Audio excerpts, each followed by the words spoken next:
Okay, I'm out here experimenting with tinders. I went out and harvested some blackberry bush, and I just took off all the thorns that I had around. This is found in my area everywhere, and all times of year. Now, it has a pithy center. I'm not really sure if this would work for a ferro or a flint and steel fire, but I got it to work with ferro rod. So I wanted to try some different ways of getting to process this, just to show how I do it.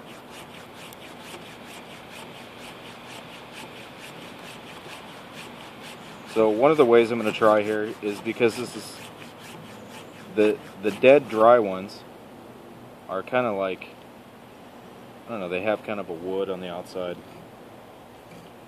is what it feels like anyways.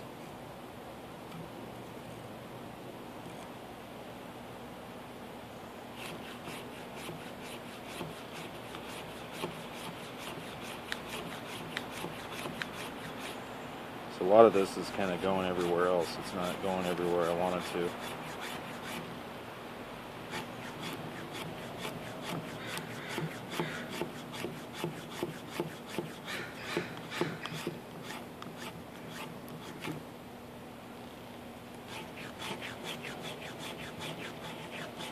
Sorry if this is shaking the camera around a lot.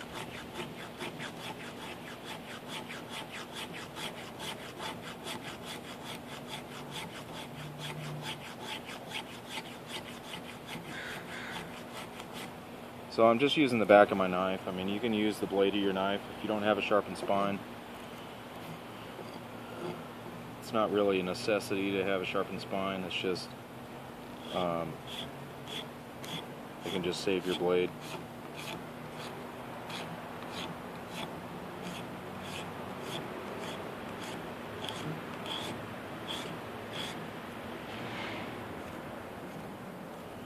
Okay, so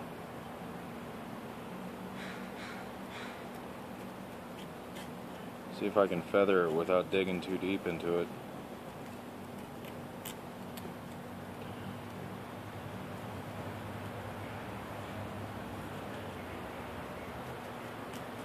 It doesn't really want to take feathers.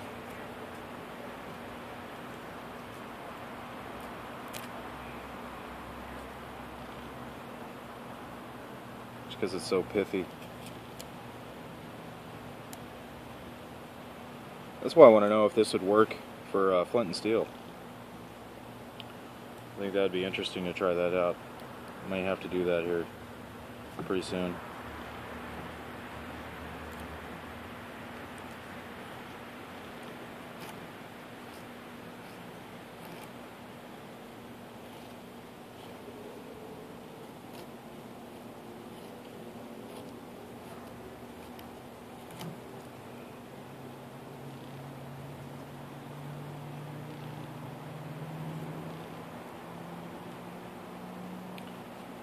So that may be the key to this,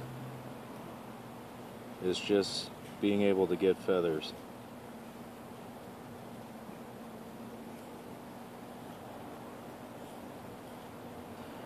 I've done this once before in a video, and I haven't really played with it since.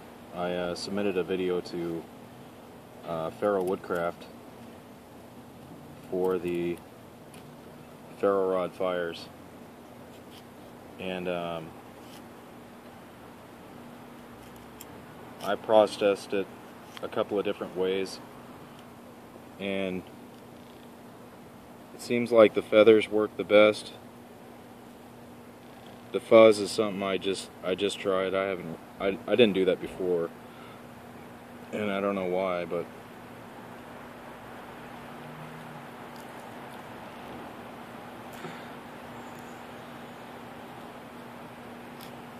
such a sharp knife, it's really hard to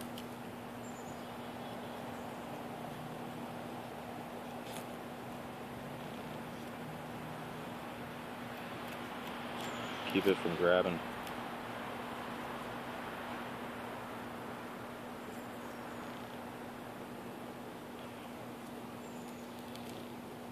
I love it how when you walk through the bushes and you hit a spider web, all of a sudden you become like a kung fu expert.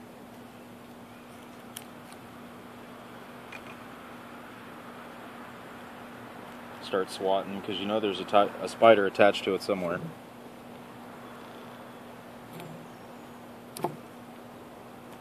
Alright, let's try this. It's my Rick Lindsay Ferro rod. This thing's a monster. Look at that thing.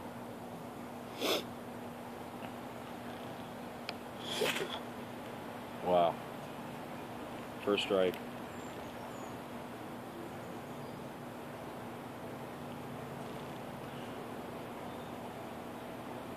So, and I said this before in the video that I submitted to Joe. It's all about how you process things. Some things need to be processed down like this, and some things don't. I was just playing with red fir needles, and those didn't need that kind of processing.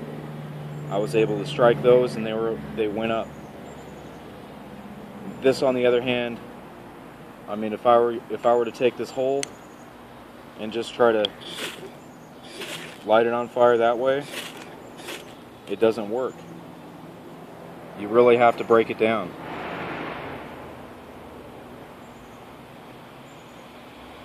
That's interesting. I really want to know if I can char this now.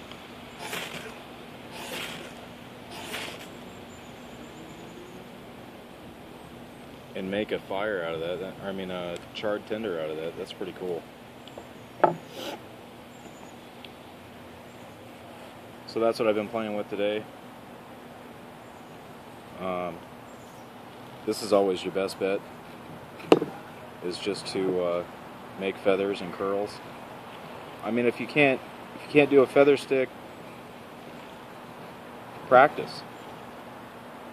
And the feathers don't stay on there all the time, but eventually, or sometimes you can even act like you're just whittling a stick. I mean,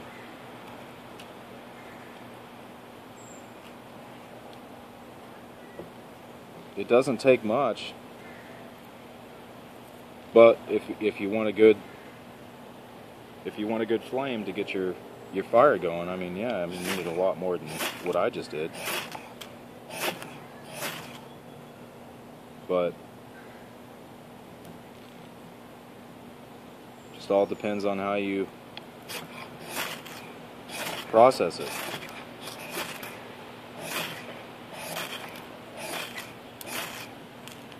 The thinner ones go with just a spark of the ferro rod, and the thicker ones don't.